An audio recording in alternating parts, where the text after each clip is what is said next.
Welcome back to another in our series of people, places, and things in the Bible. Our subject today is Nebuchadnezzar dreams and Daniel interprets. To give our subject its context, we'll be reading from Daniel chapter 2, verses 17 through 30. Then Daniel went to his house and made the matter known to Hananiah, Mishael, and Azariah, his companions, and told them to seek mercy from the God of heaven concerning this mystery, so that Daniel and his companions might not be destroyed with the rest of the wise men of Babylon. Then the mystery was revealed to Daniel in a vision of the night. Then Daniel blessed the God of heaven. Daniel answered and said, "Blessed be the name of God forever and ever, to whom belong wisdom and might. He changes times and seasons. He removes kings and sets up kings. He gives wisdom to the wise and knowledge to those who have understanding. He reveals deep and hidden things. He knows what is in the darkness, and the light dwells with him. To you, O God of my fathers, I give thanks and praise, for you have given me wisdom and might, and have made known now to me what we asked of you. For you have made known to us the king's matter." Therefore Daniel went into Arioch, whom the king had appointed to destroy the wise men of Babylon. He went and said thus to them, "Do not destroy the wise men of Babylon. Bring me in before the king, and I will show the king the interpretation." Then Arioch brought in Daniel before the king in haste, and said thus to him, "I have found among the exiles from Judah a man who will make known to the king the interpretation." The king declared to Daniel, whose name was Belteshazzar, "Are you able to make known to me the dream that I have seen and its interpretation?" Daniel answered the king and said, "No wise men, enchanters, magicians, or astrologers can show to the king the mystery that the king has asked. But there is a God in heaven who reveals mysteries, and he has made known to King Nebuchadnezzar what will be in the latter days. Your dream and the visions of your head, as you lay in bed, are these. To you, O king, as you lay in bed, came thoughts of what will be after this, and he who reveals mysteries made known to you what is to be. But as for me, this mystery has been revealed to me, not because of any wisdom that I have more than all the living, but in order that the interpretation may be made known to the king, and that you may know the thoughts of your mind."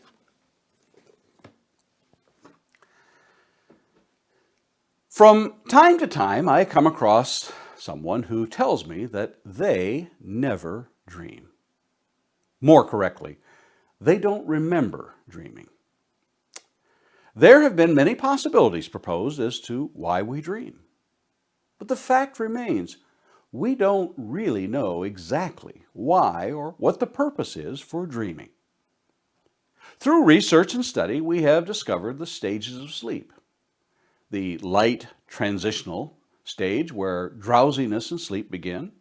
Then the more stable sleep, where it becomes difficult to awaken and our heart rate slows. Deep sleep is the next stage, where the body makes repairs. Then a deeper yet sleep, where body temperature and blood decrease. And finally, the REM, rapid eye movement stage, where brain activity is high and dreams occur here. During the night, we may cycle several times through these stages. Some of us are deep sleepers and don't remember anything from the time we doze off until we awake several hours later. Others are light sleepers and can remember vividly their dreams. Occasionally, many of us are moved by a particular dream that we remember with great clarity. Sometimes we remember it our entire lives. But most of our dreams are forgotten, as Job tells us in Job 20, verse 8. "He will fly away like a dream and not be found. He will be chased away like a vision of the night." Some have put great emphasis upon dreams as a way of resolving conflicts and issues in our lives. Some have gone so far as to determine their waking hours by what their dreams tell them, choosing the supernatural and dark world of magic that the Lord has warned us against. God has used dreams in the Bible to relate to man at times. What the writer of the book of Hebrews refers to when he said, Long ago, at many times and in many ways, God spoke to our fathers by the prophets. Hebrews 1:1. However, it wasn't always the prophets that God spoke to in dreams. Sometimes God troubled the sleep of some to reveal events and knowledge to his chosen ones. The baker and cupbearer of Pharaoh in Genesis chapter 40 were given divine visions that Joseph might be exalted. Here, Nebuchadnezzar is the recipient of such dreams as well that suited God to accomplish the exalting of Daniel to show the future of the world. Kingdoms of the ancient world were often known for their superstitions, which Paul refers to in Acts chapter 17 and verse 22 as being religious. Even today, the world of the occult and the mystic is quite prevalent. When Nebuchadnezzar is troubled by his dreams, he consults four groups of people. These are known variously as magicians. Kyle and Delitzsch refer to the Hebrew root word stylus, thus those of the priestly class in Babylon who were acquainted with sacred writings. Others were known as astrologers, enchanters, and magicians. These are not necessarily those that today that we read, who read the stars. The next class might be classified as sorcerers or magicians who use incantations and formulas in their deceptions. Lastly, the Chaldeans, as they're known in some translations. It's a priestly line of people in Babylon known for their supposed magic and secret sciences. These groups obviously could not know nor interpret his dream.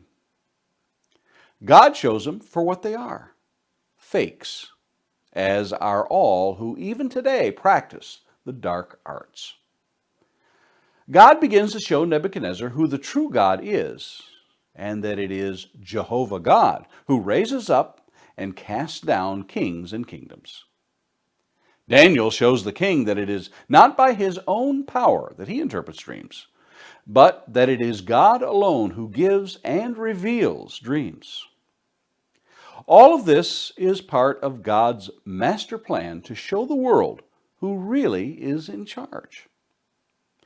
All kings and rulers are, in fact, God's servants and shepherds, regardless of how powerful they may be. And we might ask the question, who is in charge of our lives? And Lord willing, let's meet here again tomorrow and look at more people, places, and things of the Bible.